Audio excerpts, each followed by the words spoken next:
What's up, Carlton? Hey, How's it going, brother? how are you? Good, good. Nice to meet you, Kevin. Yeah, you too. I'm just waking up, so it's like a little groggy. Are you? Yeah, 10 a.m. on the Pacific Coast. Are you in LA? Yeah, Where's Yep. Jay at? Is he just waking up too? probably. All right. Well, But you should be here shortly. cool. What's Awesome. going on? Dude, welcome to I Ask No One. But I like to start off with a little cheers here. So, Cheers. I got my morning drink here too. all right, there you go. Yeah. Thanks so much, man. Cheers, dude. How long you been doing this? What's that? How long you been doing this? I started I Asked No One in the quarantine, actually May the 2nd. And it was, we're coming up on a year. It's pretty crazy. But I get to it's what started off as me and my souvenirs from my years of traveling and concerts soon became me connecting with musicians in the industry and people I admire, such as yourself. So I'm humbled, and it's just it's been very exciting and a really cool outlet because I'm in real estate, and it's nice to take that hat off and get the rock and roll going a little bit. Yeah. You know? Real estate, that's probably a pretty good market to be in these days. Yes, it is. It's tough out there, tougher than last year actually. A lot of buyers for a little amount of inventory here in Buffalo, New York. But dude, you got some guitars back there. Are we in your jam room right now, or what's up? Just my apartment. Yeah. Which doubles as a studio. Where in Los Angeles are you, Carlton? It's technically called West Toluca Lake, but it's like North Hollywood. Oh, okay. So it's just like right over the hill from Hollywood. Sure.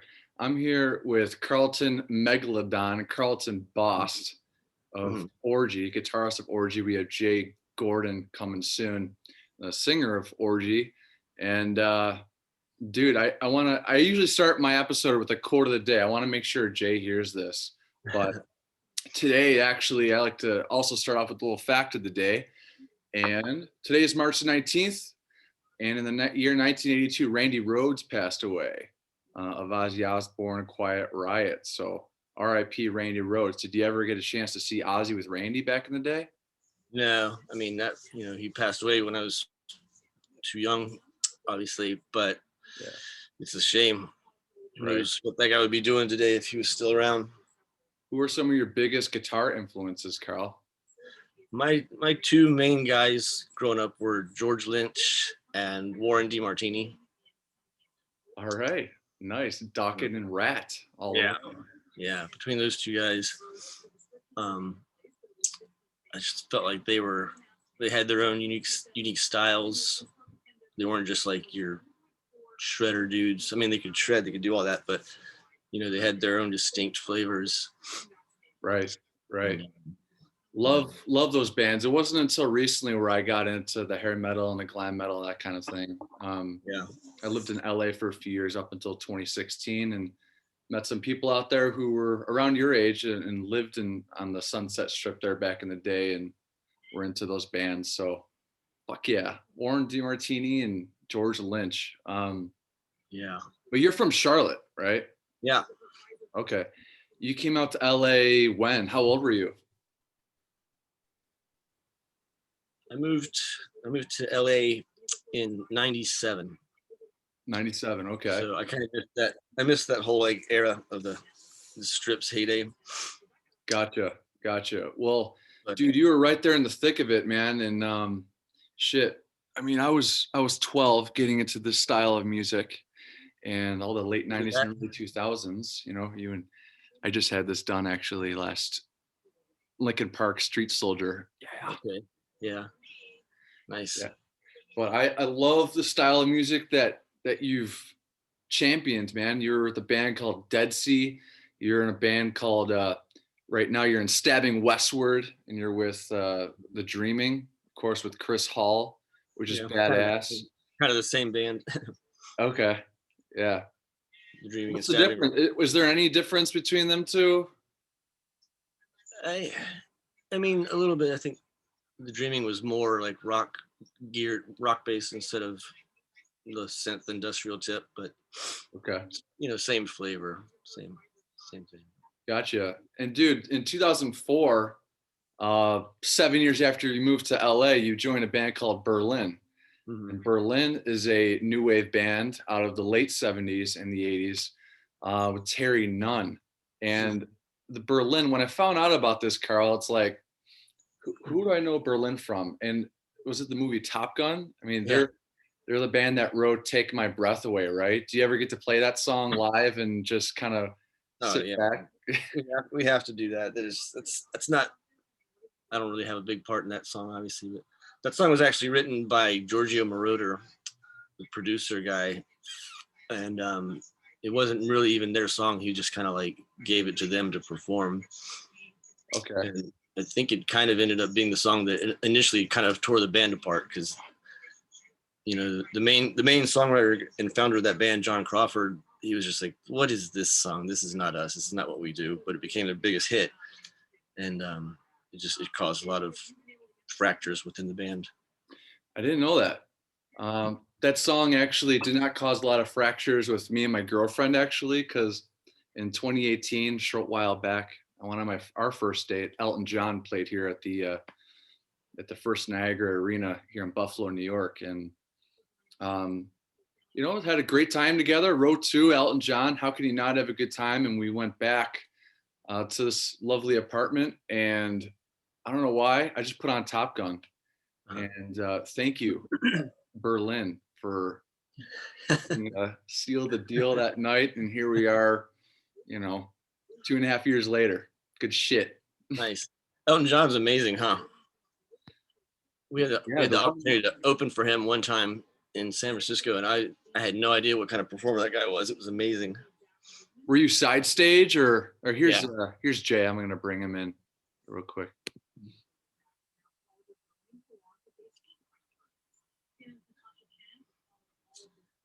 Jay, what's up, man? What up? Hey, how's it going? What up? Welcome to I Ask No One with Kevin Ray LoVullo, brother. Thanks for taking the time.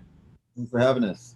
Yeah, of course. We were just talking about Elton John and how Carlton opened up for Elton John. When was that, Carl? It was a long time ago. It was probably at least 10 years ago. Okay. At the Cow Palace in San Francisco. Oh, sick. My hometown. That's my spot right there. Yeah, it's your old stomping grounds. Dude, that is your hometown. Jay, what makes you most proud to come from San Francisco? Because I could think of a few bands that came from that area. I mean, like Bruce Lee, because I don't know, he was like big there. Like, no, I don't know. Band wise, Metallica and like those kind of bands. And yeah, I guess I'd have to say something like that. I just find it strange that Metallica was from San Francisco. They don't seem like a San Francisco band to me. I don't know why. That's like the thrash metal capital of the world. Yeah, with Testament, and I mean Metallica, they were founded in LA and then they went up to SF for Cliff Burton, right? So, but that was right around the time you saw them at the Stone, right? You got to see Metallica at the Stone back in the day? Yeah, it was so weird. I have this crazy story because they used to practice at Turk Street Studios, like right. So I did too, but I used to hear this band that just did this repetitious stuff, like after seeing them, I get why they did that. Like they would go over like the intros of songs, like just all night long, the same intros over and over again, and then they'd pick another night and they do outros, and I'd be like, why does this band do this, whoever they are, and I didn't get what they were doing, and then I saw them at the Stone in San Francisco, and I was like, I was like, wow, that's that band from, down the hall. Was Cliff in the band at that time, dude? Yeah. Dude, that's the coolest. If you were to choose a Metallica song, though, to remix, you've done enough remixing in your day, Jay. What song would you remix by them? I'm curious. Probably like, the one with the acoustic guitar. Is it Master of Puppets, I guess? Maybe down, da, da, da, down, down, da, da. That's probably that one. Or maybe like For Whom the Bell Tolls, actually, because that's kind of like their like swaggy song. Like if they had a song with some swag, it would be that one. Nice. Yeah, that song was actually remixed on the Spawn soundtrack back in the day for When the Bell Tolls, which was pretty ironic. You mentioned that. But Carlton, dude, you have a production degree from the LA Recording Workshop. And we were just talking about, new wave a little bit with Berlin. Carlton, who are some of your most influential new wave bands that you draw a lot of inspiration from? It's funny, I didn't even get into new wave when it was really happening. I kind of came back around to that. Bro, if you don't say Missing Persons, Spring Session M, I'm going to kill you, because that is like the ultimate. Yeah, that's a great record. I mean, I love all the Depeche Mode stuff. It's probably not considered new wave really, but let's see who else. Duran Duran was always cool. Duran Duran's badass. I was just listening to, is it the Hungry Like a Wolf song? That came on XM recently. Yeah. Do you like Ghost? Dude, do you like Ghost at all? They got some keyboard stuff in there.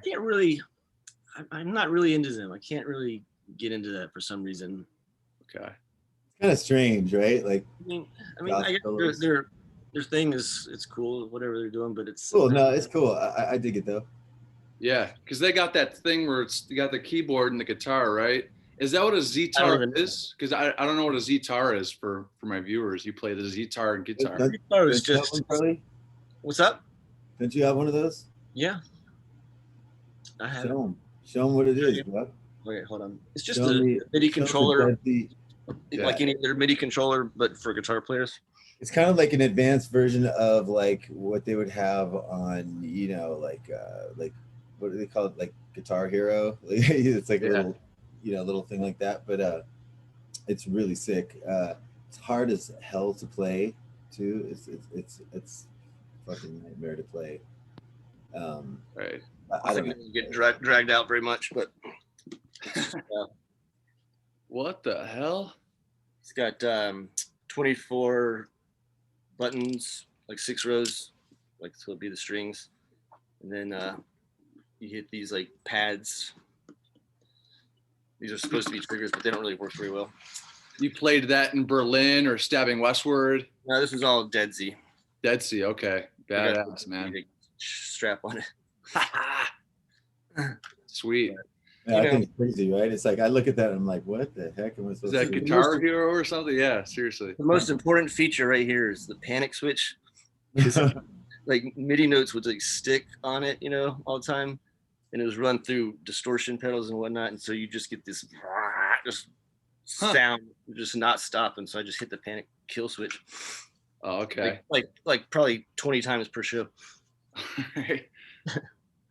Well, I like to start off the top of episodes, Jay. I know you were running a little late. No biggie, but I have a quote of the day, and I quoted one of your good buddies, David Bowie.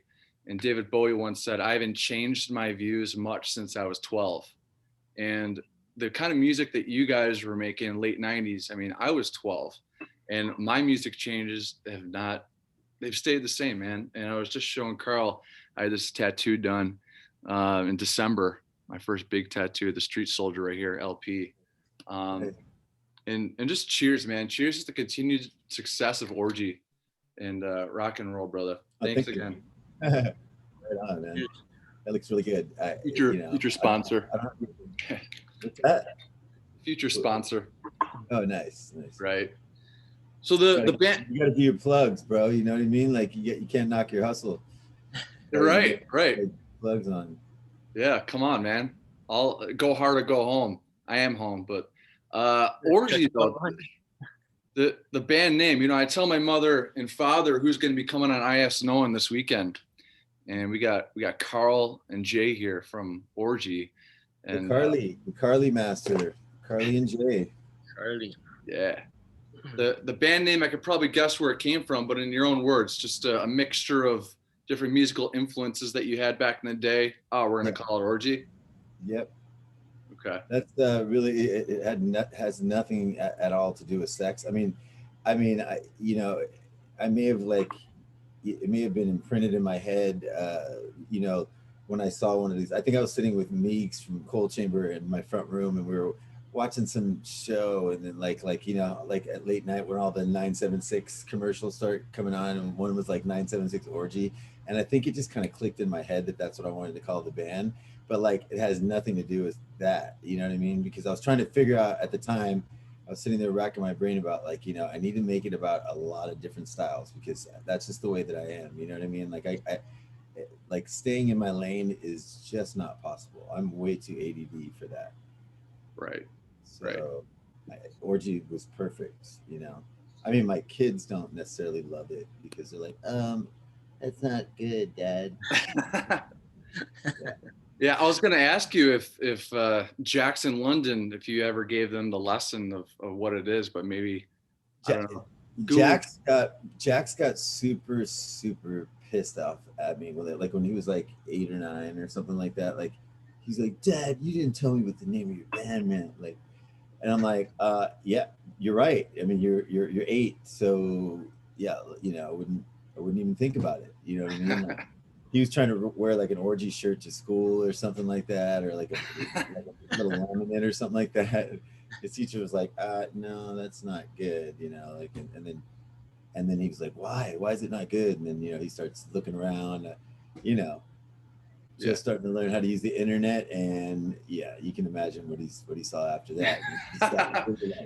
He was really offended by the whole thing, But he's quite a skateboarder. You upload enough pictures and videos of him. That's really awesome. I mean, are we going to see him in Tony Hawk Pro Skater maybe someday? We'll see, because he's definitely got his sights set for becoming a pro skateboarder. Like, and he's getting really good. The competition is fierce as hell, though. Like, so I don't put any pressure on him as far as that goes, but he puts enough pressure on himself. Like he's trying to get up there. He's trying to get there. Yeah, he's pretty amazing. I can't believe he can do all that stuff he does already. Yeah, like the other day, like just like I can't even do like one, like what do they call those things when they like flip it around, like a couple of kick times. Flip. Yeah, there you go, tray flip.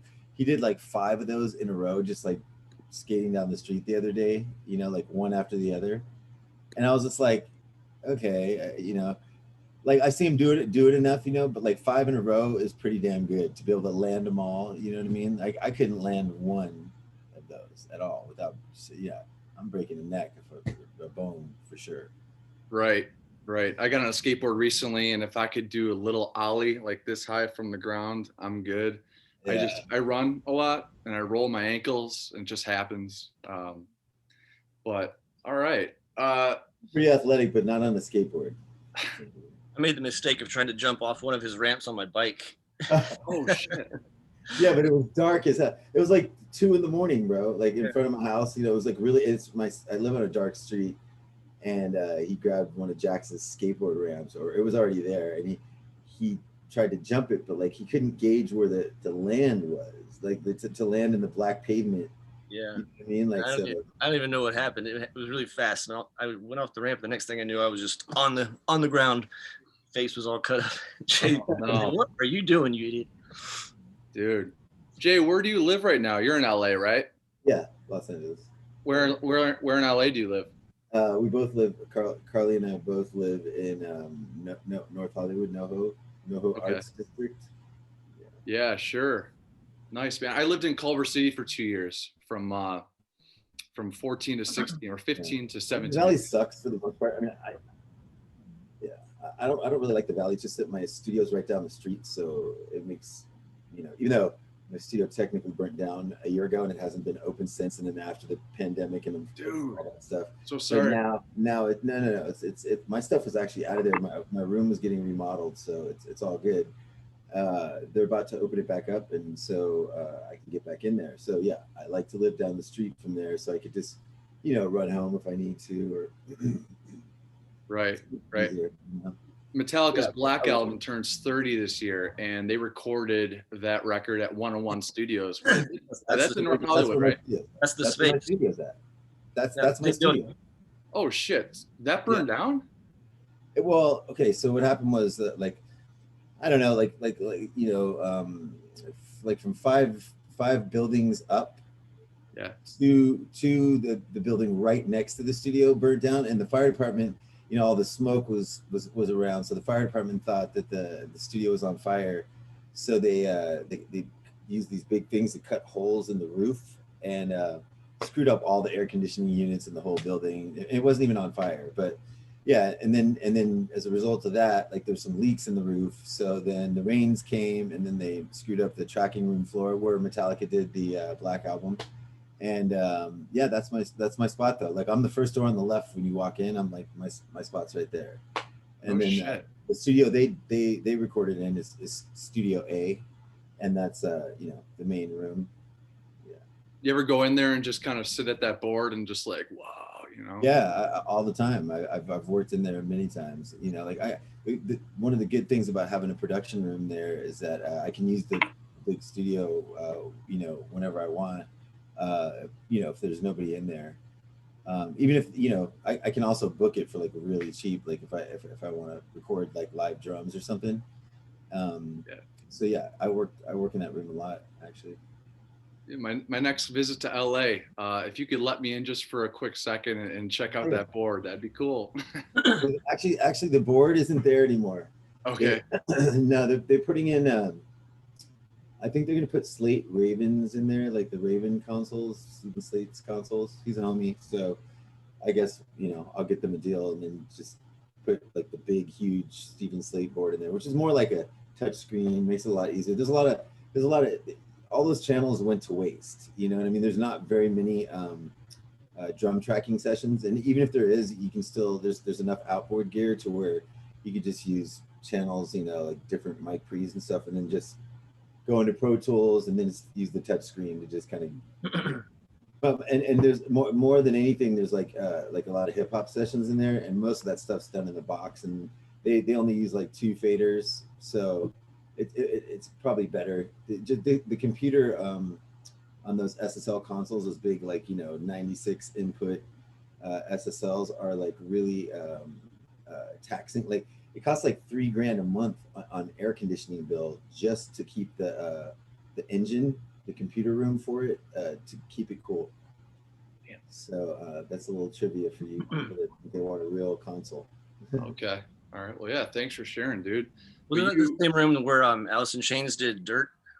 Same room? I think so. Yeah. Didn't Alice in Chains do the Dirt record in that same room? Yeah.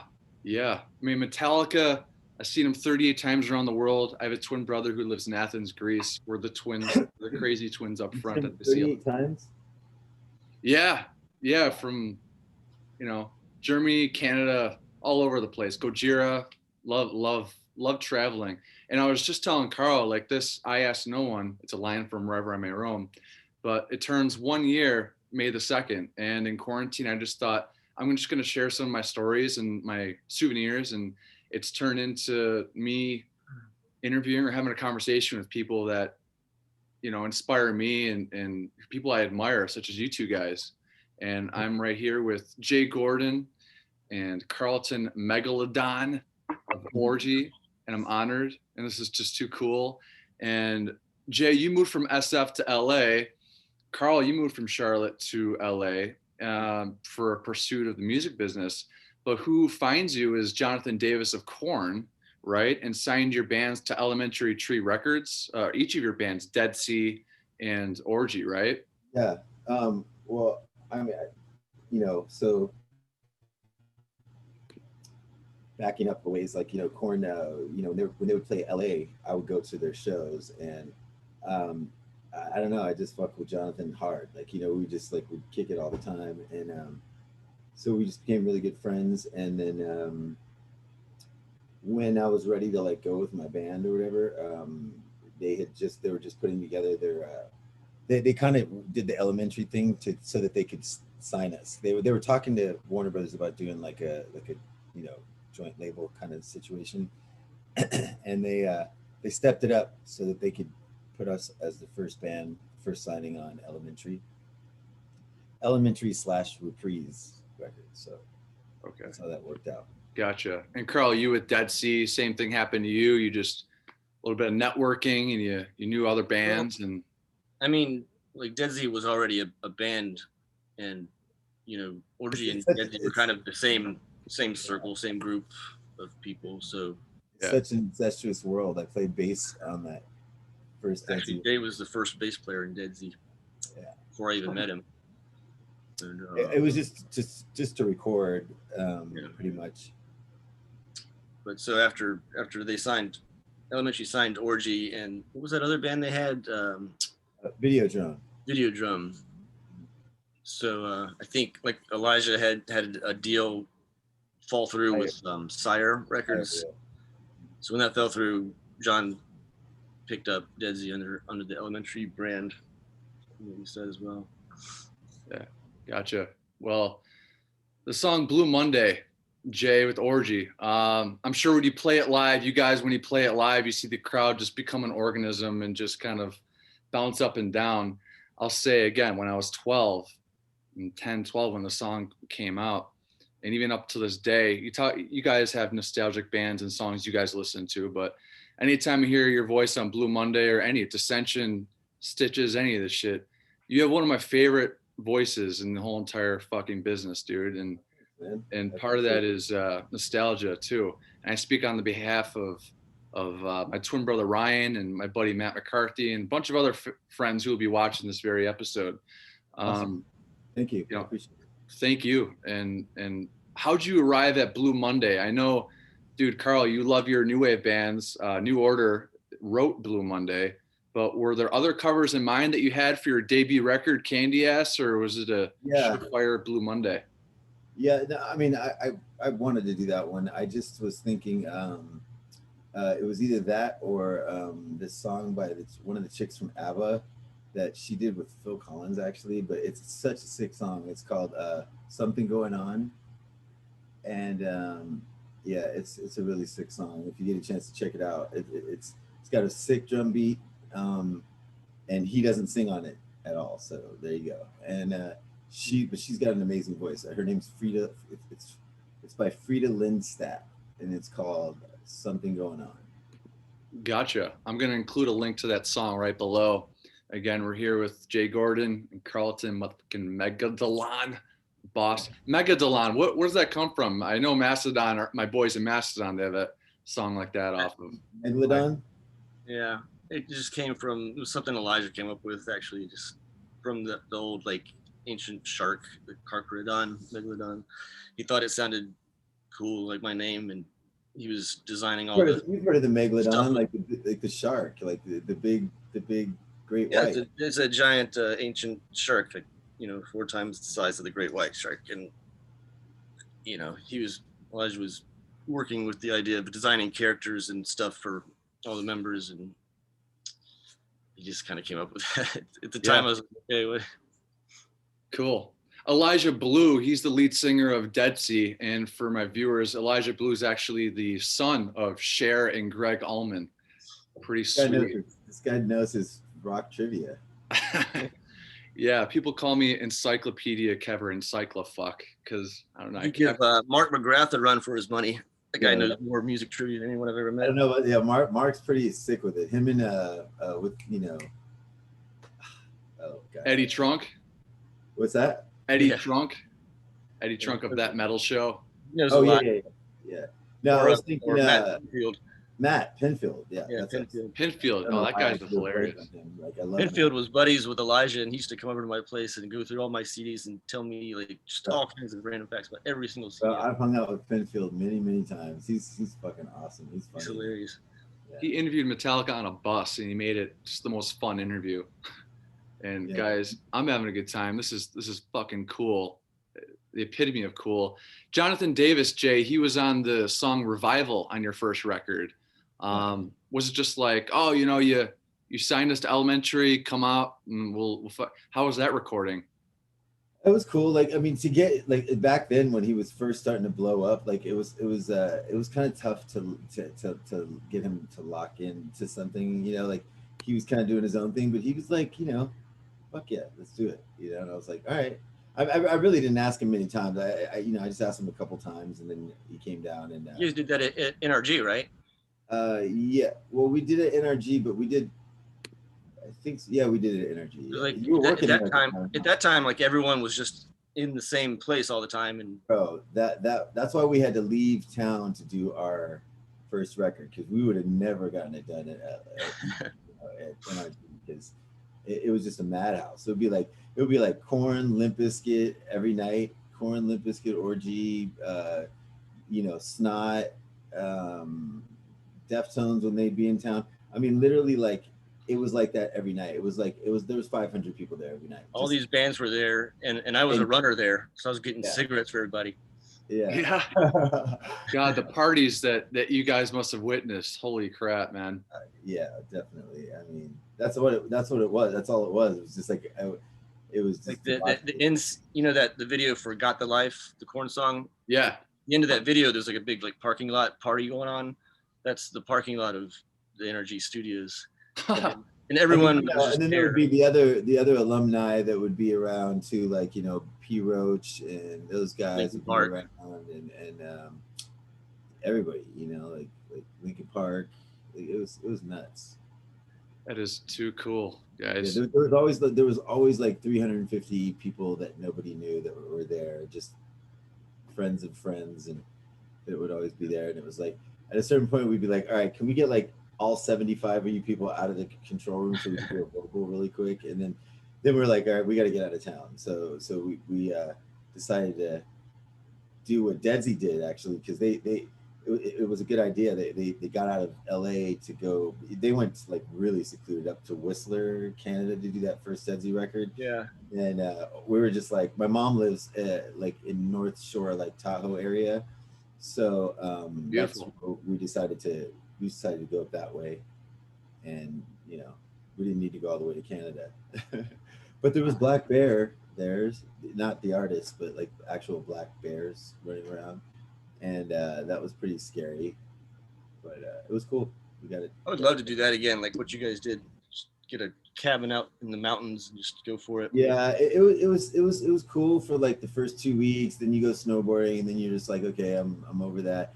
And then it's like The Shining. It turns into The Shining after that. Mm-hmm. It's like you're isolation. Knowing you have to get plowed out like every day. Like there'd be like you couldn't even open the front door. Like snow would be just that high. It snows like hell. It was in Truckee, like North Shore-ish Tahoe area. Well, it just stopped snowing here in Buffalo. I'm born and raised here. I've lived on both coasts.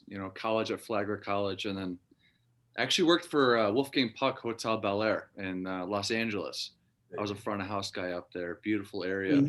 You said you live in Buffalo? Yeah, Buffalo, New York. Are you a Bills fan?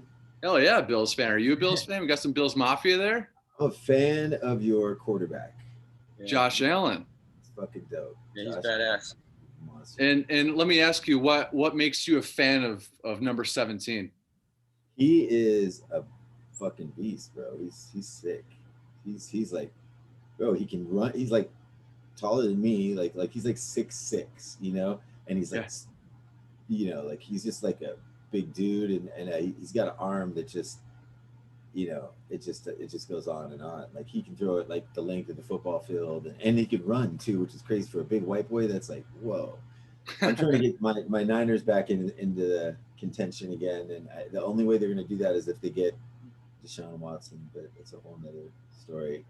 I'm hoping they get him, but then all this stuff just came out about him the other day. Like, it's like, yeah, man, everybody's getting this Me Too stuff happening, man. It's just too much. Even Deshaun Watson, it's pretty crazy, bro. Seems like such a nice guy too. I can't even imagine that, but I guess. Yeah. He seems like such a good dude. Love the Bills accolades. We love our Buffalo Bills. Yeah, to answer your question. And we were one win away from the Super Bowl. I was, Congrats on that, they're cool. They deserve it. Like, I'm not a hater. Like it's like if they don't, if my team doesn't make it, then someone's got to, Yeah. So, I usually go for like the underdogs. After the Niners are out, I'm like, okay, I'm going to pick the underdog of this game. And they were like the underdog. I was hoping they would take it, pretty much all the way. They'll be back though. They got it. Hell yeah, man. Hell yeah. Josh Allen putting those pads down. We're going to need a better backup quarterback. In fact, we just signed Mitchell Trubisky from the Bears yesterday. So hopefully that brings Did that go through? Oh, it's crazy. Yeah, for 1 year. Pretty crazy, man. Because they're trying to make a move for Russell Wilson and all that, but they said no. Whatever. Football. Yeah, with Russell Wilson. Do you guys have any memories of playing here in Buffalo, New York over the years? Yeah, that was my first. That was my first gig. Well, actually, wait. It was the first Family Values gig, which is my first tour ever. No shit. It started in '98 here in Buffalo. Yep. Damn. That was the first date. So I do have memories of Buffalo. It's cool, like you know, like that. That's the first thing that sticks out in my mind is the arena there. The HSBC. What's Right. that? In There you go. HSBC. Yeah. Yeah, it used to be called the Marine Midland Arena. Yeah. HSBC. I have a memory of. Is there like a cereal plant next to there? I remember for some reason I have my biggest memory is being outside of that arena afterwards, and it smelled like just the air smelled like Cocoa Puffs. I was like, that's really weird. Yeah, General Mills. You got the big, and there's days where it carries. I'm here in the Elmwood Village, kind of close, but that's I thought he General would say Mills. something about like, you know, yeah, clam chowder, or like I don't know. There's like, isn't that like a big clam chowder place? I don't eat seafood, so I don't know. But No, chowder probably Boston, but Buffalo, of course, you got the chicken wings. And next time you guys come through Buffalo, dude, yeah, food on me. I'm I happy don't to know what deliver. I don't know what I thought. That there's a really famous. I thought there was like a very famous clam chowder restaurant there. I know there is. I got to think of it because I ate there, and it's like this like it's like they're known for their clam chowder. I don't know. That's what they kept saying. There's like, Okay. Isn't there a little venue, like a little like kind of little club space called like Mohawk or Tomahawk or something like that? Yeah, good memory, bro. There's a place Yeah. called Mohawk Place. Yeah. Yeah, Yeah. downtown Buffalo. One of the last bands to play there was DRI. Yeah. You know. Is there like a former baseball player maybe that owns a restaurant there, or that had a restaurant there, or God, I want to say Dempsey's. I don't know. There's a place there that's just like, I don't know, it's like clam chowder. I'm like, great. I don't even eat that. We'd love to show you guys around next time you come through Buffalo, man. Seriously, whether it's Mohawk Place or Town Ballroom or the arena, we're looking forward to some. Yeah, dude, we're looking forward to some live music again. I speak on behalf of all fans here. And I don't remember how much, like, you know, I remember when I first got there, we had like a day off on either side of the show. So I was like, all right, we're in Buffalo. Like, what do we do? You know, like in New York, I know exactly what I'm doing. Like, you know what I mean? Like, there's just so much stuff to do. But I'm like in Buffalo, I'm like going, okay, where's the mall? Take us to the mall. Let's go to the mall. Let's start there. And then we'll just, you know, game plan it from there. I think we went to like, that's it. Like, we went to the mall. And, like, you can go do Niagara Falls. We did that another time, but like, yeah, no, I don't recall there being a hell of a lot to do there, but I'm sure it's really gone up since then. Really? In this past decade. Oh man, with the restaurants and of course the craft beer craze with breweries and yeah, dude, just all around the downtown. Yeah, and your team's killing it now, so people are like, yeah, Buffalo, yeah. like, you know, dig it. It's gonna be a hot spot. It's gonna be a hot spot. It's happening. You had a day off in Buffalo, then in the mall. Who went with you? Any of the guys from Bizkit or Korn? Actually, yeah, like I think it was like definitely me and Ryan. We would always go to a mall. And who else went with us? I think Paige, and then like maybe somebody like Jonathan or something. So it was weird, like, you know, like just trying to find stuff to do, you know, but like they had to get some stuff, we had to get some stuff, so we took 2 vans to like the mall and just got out and just, that's all.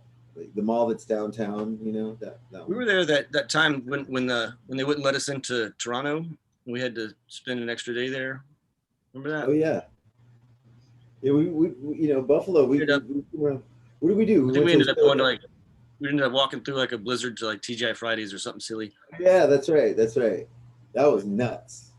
Yeah, that Fridays used to be downtown, and a lot of people from P. Roach and on down, Korn, anytime they come through town, Static X, they go to a place called Masuda Chow's.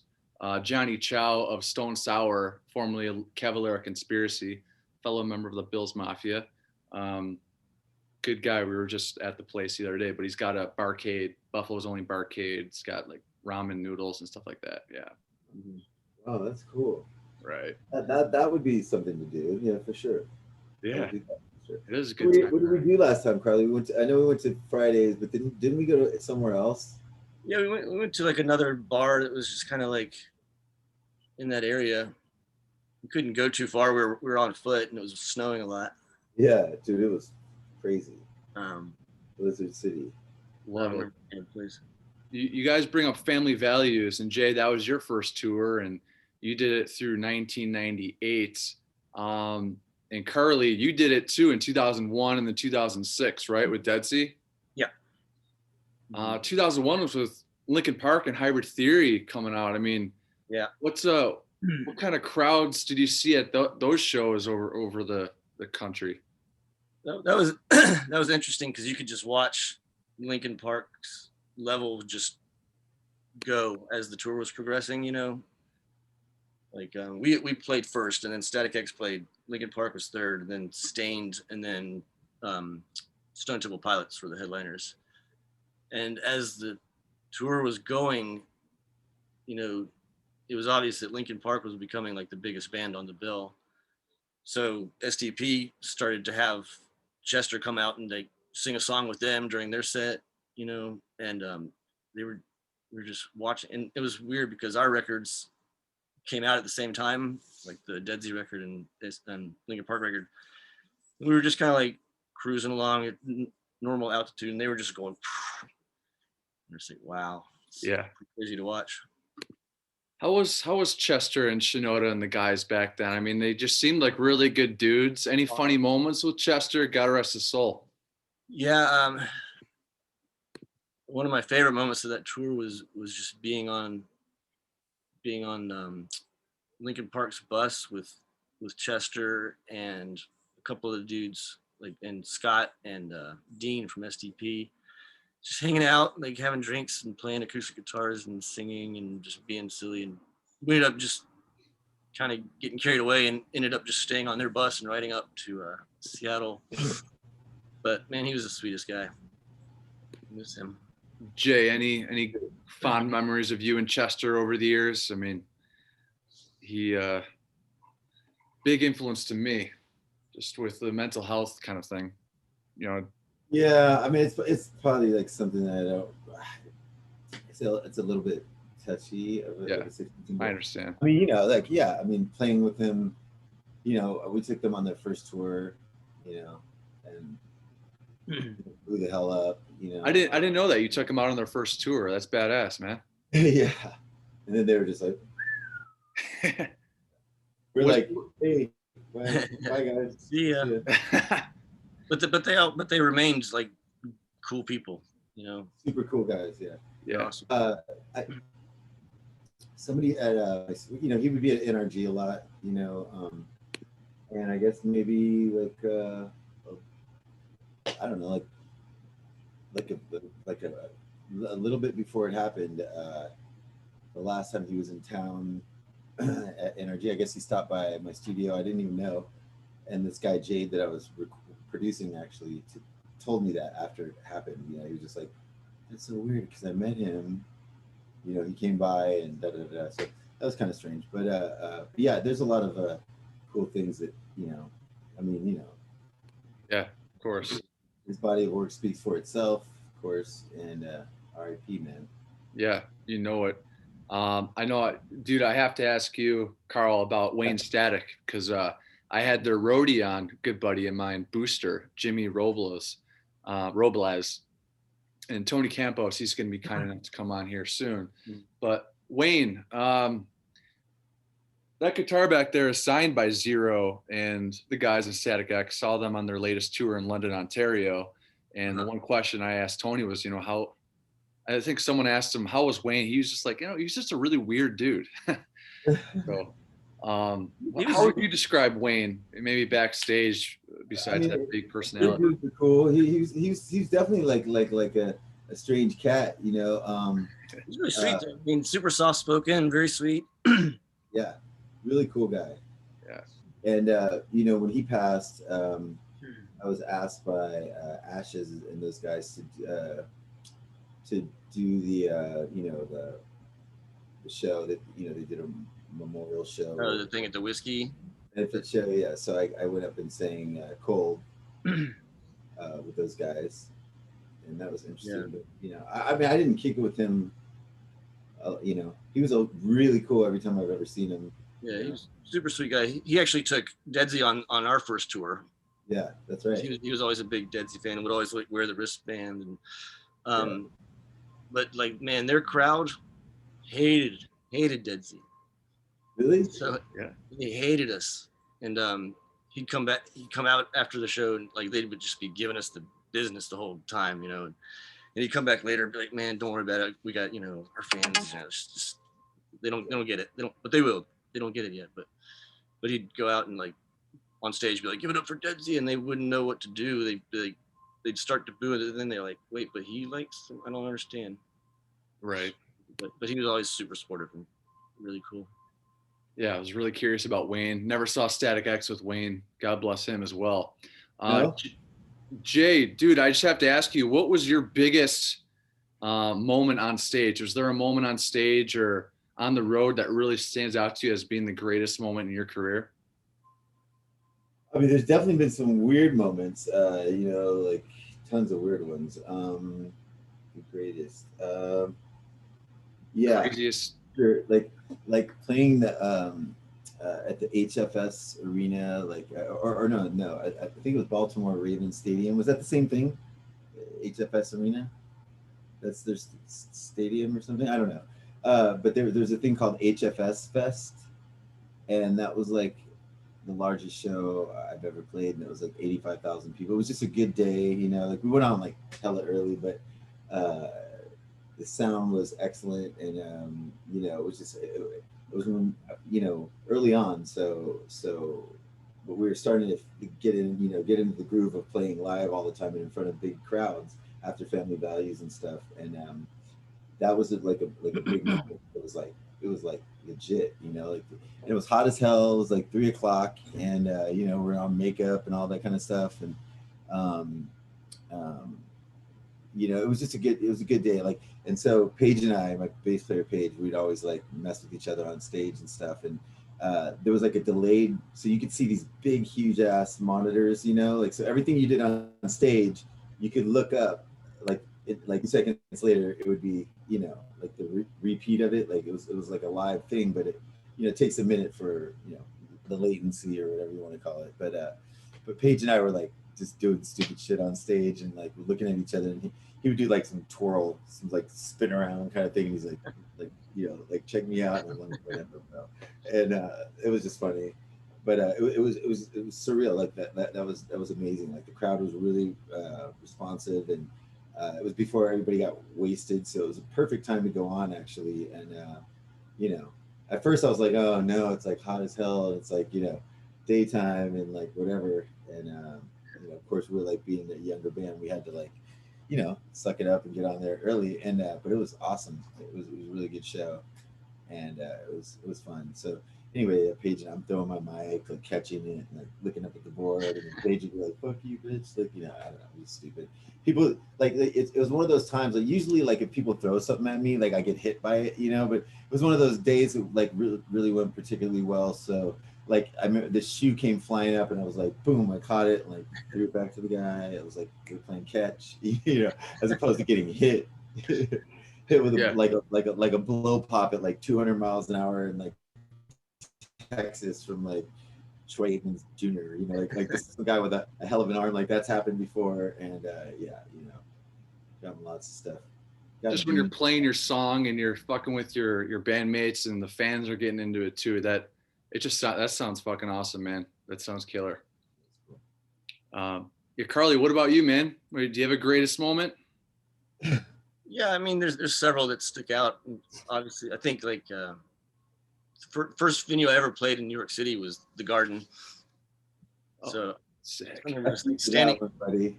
What's that? I've never played there. That's bucket list. I've never played there. Cow Palace was one. Yeah.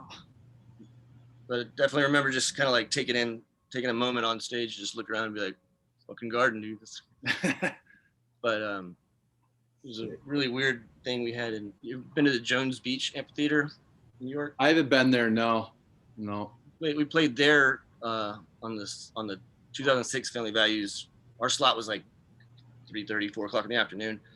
Hurricane was coming in, so like it's right on the ocean. And so we're like, I mean, it's already raining and stuff, but we're playing, and the waves are coming up over the side wall, like into like all the seats are, and that was just like an apocalyptic kind of weird scenario playing and just watching the gray skies and the waves coming in. And they called the show after the band after us played, but you're the Megalodon though. You could That'd have been fine. Shit, right?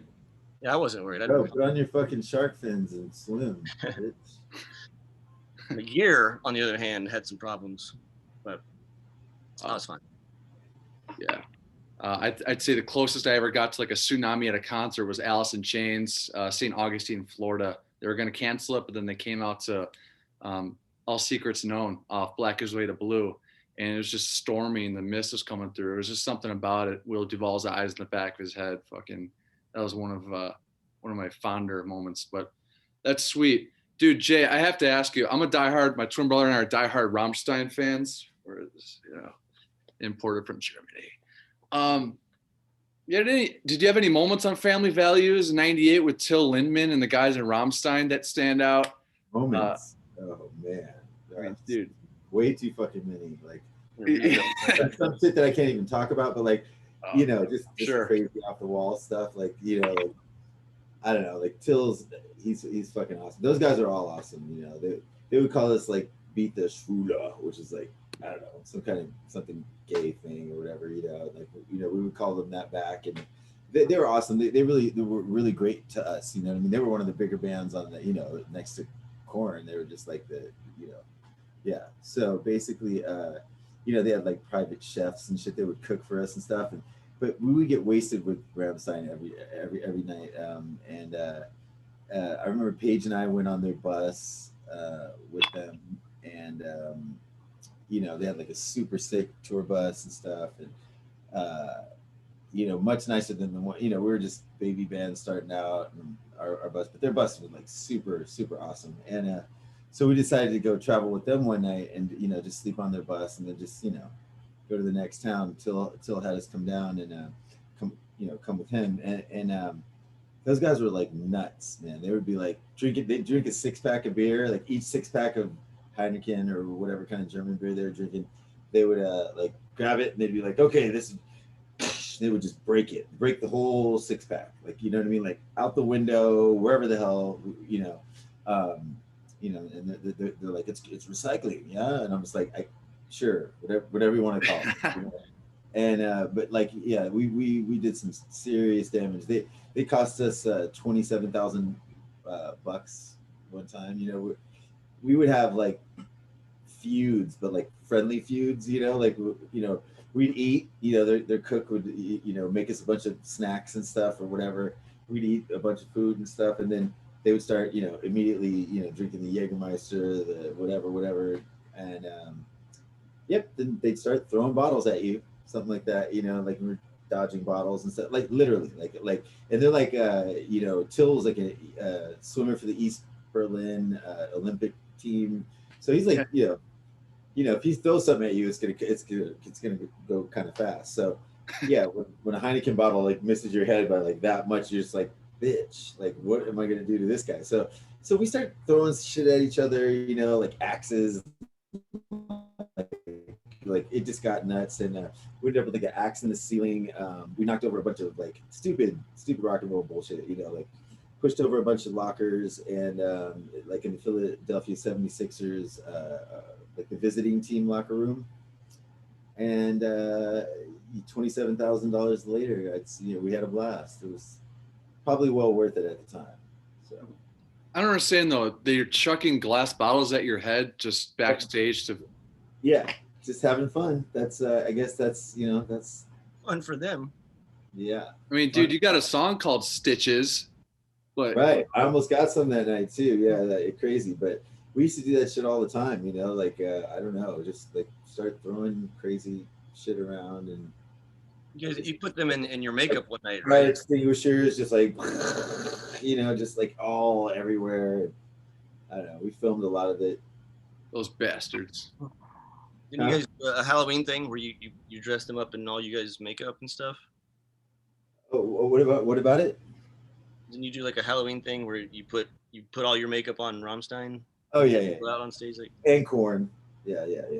We did that. We definitely made up the whole posse. We did a little makeup thing for them, and it was fun. Yeah, I like I like both your makeups on stage, man. It's big Kiss fans, I presume. Maybe Merciful Fate, a little bit. You know, it's really crazy. One particular thing about not going back to family values again, beating that. Love it. Keep it coming. Yeah. So what was really nuts was I love Ice Cube. Like, he's dope. Like, he would like give us like the Jack Daniels or the Jim Beam because he knew we had like a 6-pack and a sandwich on our rider. Being the baby band there. He would give us like his whiskey and stuff because he didn't fuck with whiskey, So he'd be like, "Yo, drink that white boy shit." And we're like, "All right." and but when we got into Texas, like, he was getting like death threats and shit like that, And so it was crazy because the Nation of Islam like had to protect the whole troop, all of us, like every one of us. And Rammstein did not get that. They were like, "What the fuck is this?" You know what I mean? And it's not, you can't argue with these dudes. Like, I mean, literally, like I didn't want to. I was glad they were there. If there can be, crazy fuckers like doing death threats and shit like that. So, but yeah, like pretty much when we went to the bathroom, like, or outside to the bus or anything like that, like we weren't really allowed to do that because they would have to send people with us, like some of the, the Nation of Islam guys they were super cool and like, but very like they're so organized. They were so military about it. They're all in suits and everything, but like these guys are huge too. It was like a wall of dudes, like and that were just protecting the whole thing. And like even Rammstein, like they go out and like jump rope in the parking lot and stuff. So they're like jumping rope, and you got like Nation of Islam just surrounding them. You know what I mean? Kind of like not facing them, kind of like letting them do their little jump rope thing. It was nuts. Like what I mean? It was just crazy. That was one of the crazy. That and what happened at the 76ers stadium. Those were two like really crazy experiences. Yeah. If I was to pick one concert to go to in my life, it was the Metallica Guns here at Rich Stadium where the Bills play in '92. But I would say tour-wise, it would be right there. Family Values '98. Family Values '01, Carl. That incredible Bills, and as much as '80s metal I'm into and that I'm most knowledgeable about, man, it all started with this guy in your scene. Limp Bizkit though, how were those guys out on tour? Good dudes. Yeah. They were cool. I mean, they're definitely like, to this day, one of my favorite bands ever. Like, I love Wes. Like, he's incredible. And Fred and everybody. They were just very influential at the time too. You know what I mean? And they were just so tight and so good. And John Otto playing drums and Lethal, being a homie of mine. Like, I just can't say enough good things. I mean, when they're on that I mean, they're always on, but like when they were on, it was just like forget it, bro. They'll just crush the whole place, Like they went on second right after us, and then who else jumped on that tour?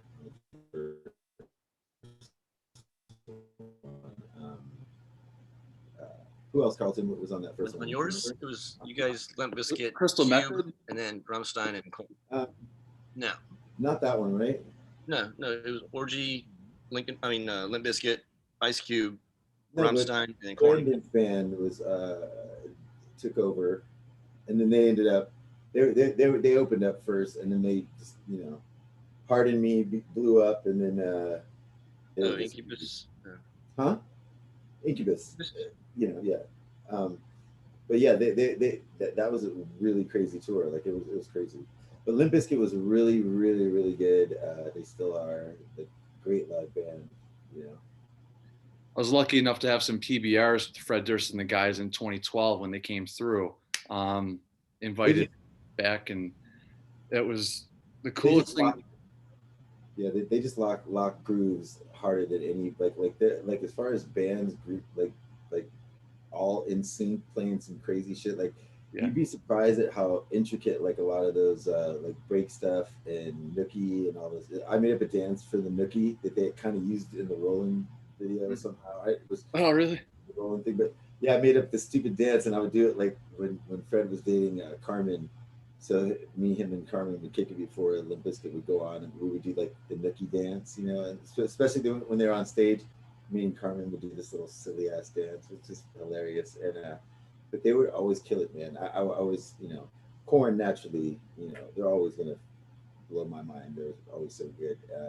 But yeah, Limp Bizkit was always a fun thing. I would try to like, you know, I would just get off stage, wipe down a little bit, you know what I mean? Like, you know, I don't know, reapply and then get back out there in the crowd and, you know, go by the soundboard so I could catch, you know, Limp Bizkit's set because, you know, they would just crush it. Not many people know that Limp Bizkit still, I mean, granted, after the pandemic, you never see a crowd of 60,000 people jump higher, you know, up and down overseas to some Limp Bizkit. And, you know, I was there in Australia a few years ago, totally sick. Carl, just from a guitar point of view, what comes to mind when you see Wes play and just different things that he does with the guitar that are just so unorthodox? I mean, honestly, half the stuff he does, I don't really even know what he's doing. But I know he's like super innovative and super creative and is always thinking outside the box. I mean, he's just like an artist in every sense. Fucking beyond, bro. Like just his like little outfits he wears, like, you know. I mean, he'll come out with drawings. Like he would just like when they were recording that Significant Other record, you'd find just drawings sitting around the studio. Where like, who the hell drew this? It's amazing. He's a fantastic artist. He drew some shit on Amir's guitar cases, like 2 of them. That was just so beyond, like this like alien with like a crazy shit. Yeah, I mean he's got some serious creative juices going on in his brain because you're like, where the hell did this come from? Yeah, he's just like yeah. I mean, he's fucking genius, man, for sure. Right. Yeah, you know, great band. Fuck yeah, almighty Limp Bizkit. Jay, we're nearing the end here. Points of Authority on Reanimation with Linkin Park. That opens the Reanimation record besides the opening song there. And I love that record, and what you did there was killer. How did that come about? Was it just like, hey, come in and throw down some beats? They wanted me to do a remix. You know what's really weird though? Like they kind of like phased out my name on that somehow. It was the only single on the thing. It's kind of weird. Like, I mean, it still says like Jay Gordon in there somewhere, but like, you know, it was the only single at the time, and that they did it was the only video they made off the Reanimation record, and I mean, they didn't really need to like promote it much because they were already Linkin Park blowing up, you know. But yeah, it was fun. It was cool. I did that at my house with a bunch of guys, you know. Okay, gotcha. Yeah, when I bought the CD, I see the name Jay Gordon by it. And again, I was 12, 13. You know, who's Jay Gordon? Wasn't until way years later. I just associate that Points of Authority, bro, with your name. And nice fucking work on that. It's really awesome, man. Appreciate it. You guys, you were on a 2016 tour called Set to Stun. And I'm a Star Wars fan. So when I saw Set to Stun, was that a Star Wars reference? I think it was, right? That was something Spider came up with. Okay. Oh, yeah, you were with Power Man 5000. And you guys like Star Wars? Do you have a favorite between New Hope, Empire Strikes Back, Return of the Jedi? I'm not. I wasn't. Really, I mean, I did watch Star Wars a lot, like, you know, just because that was like the only thing on, and I was definitely more of a Star Wars guy, for sure. Okay. I've always been way into it. It's always. I thought Empire was the best one. Yeah, I like Empire too. Yeah, I'd have to go with New Hope, but Empire, that's definitely the most loved one that I've seen. You guys came through the Whiskey in that tour, and I was living in LA at the time, and I couldn't make it to the show, so I missed that shit. And I've yet to see Orgy. I I gotta make a correction. I thought you said Star Trek for some reason. Oh, Star Wars. Yeah. Yeah, I don't know why I was thinking Star Trek, but yeah. Never mind. Huge Star Wars fan. Yeah. Return of the Jedi I thought was a way better movie than the first one and the third one were my favorites out of those first three. Empire Strikes Back was cool, but it wasn't as good. You didn't like that one? Huh? That's my favorite. You didn't like that one? Really? Oh wait, or maybe that was that better than Return of the Jedi? Or was Return of the Jedi better? Return of the Jedi was when Luke, it was the last one. He killed Darth Vader. I thought that was more of like a movie. You know what I mean? Like yeah. You got a pink balloon there. Anyway, yeah. So correction corrected. Gotcha, dude. Shit, yo, that Nookie dance, you never did it. Could I see the Nookie dance? Could we see that? The song would have to be on for. Oh, come on. Playing it, but it was stupid. It was just, the Nookie. You know what that is, right? So it's like I did it all for the Nookies, and you can take that cookie and stick it up there. That's just ridiculous, but yeah, I just used to have fun with it. Like when the song would come on, I'd be like, I'm like, bro, I did some chords.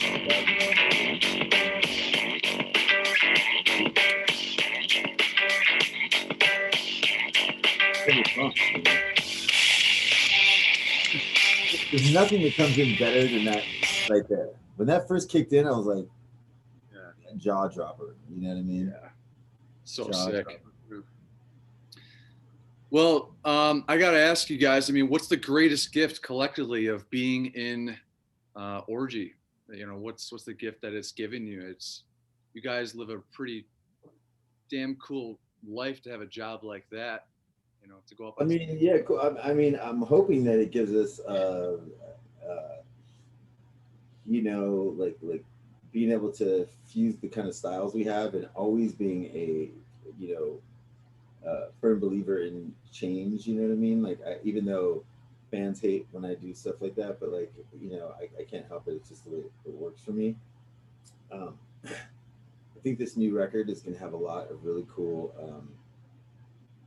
songs on it, and a lot of cool styles, like once again blending into the Orgy sound. And I think the blessing would be that, being that it's Orgy and what it's all about, I think that that is that's what like kind of motivates me to keep going. And hopefully we'll be able to launch this record. We're going to release it like a single at a time, so mix it, put it out, that kind of thing. So until it stacks up as a record, and then we'll see how it hopefully we can kind of get back to normal with all that stuff. Yeah, it's gonna be interesting to see how it plays out after the pandemic ends. But yeah, this pandemic thing, it was definitely a curse and a blessing, though, in other ways. You know what I mean? Like, so yeah, we're forced into our little domains, and it's like, it makes you focus on things like the music, which is very important anyway. So and family time, and I think it's going to be like really cool what we've done, what we've been able to do so far. So, and I would love to play some of it for you, but we will soon. If you want to have us back on, as we get a little further down the line, I'd love to maybe do like an exclusive with you or something like that, and drop a track, on your show or something like that. Dude, that'd be amazing. Yeah. You talk about maybe even the next single. I think sure. I would rather wait to the third song, though, because I think that's when it's gonna get really fun for Carly and I when we get to like the third and the fourth one, because those songs right there are just like, we're doing them now, and it's just like I get happy when I put them on. So we got so many good ideas that we just got like kind of finish fleshing them out. Well, you got a shit ton of guitars to fuck with back there. I can't wait to hear that on a new record here coming soon. Yeah, we're definitely used them all on the record so far. So I don't think there's any we haven't used. Yeah, the Z-tar with the little panic button. Yeah, let's panic. panic switch button. Well, guys, man, Jay, you mentioned it was a blessing and a curse, this whole pandemic bullshit. I don't think this would have started without the pandemic.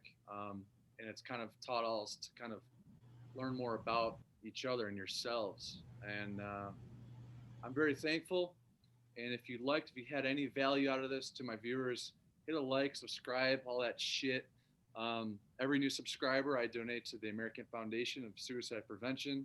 Michael Holden was my late great buddy, a big fan of both of yours. So on behalf of his family and Bob Sudzik and my family, you guys, thanks so much for taking the time. Right on, man. Anytime. Thanks for having us. I really appreciate you. It was fun. We had a lot of fun, man. We should do it again. Next time when we get back to Buffalo. Take me up on that single thing, because I'll definitely do that with you. I'll be happy to do like an exclusive on your show.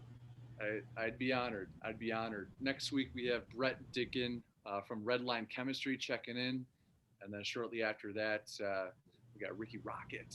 Poison. Ricky Rocket. Yeah. Stay happy, stay healthy, stay hungry, stay heavy, guys. We'll see you later. All right, man. Good luck. Thank you. Stay safe. See ya. See you. Peace. Wait.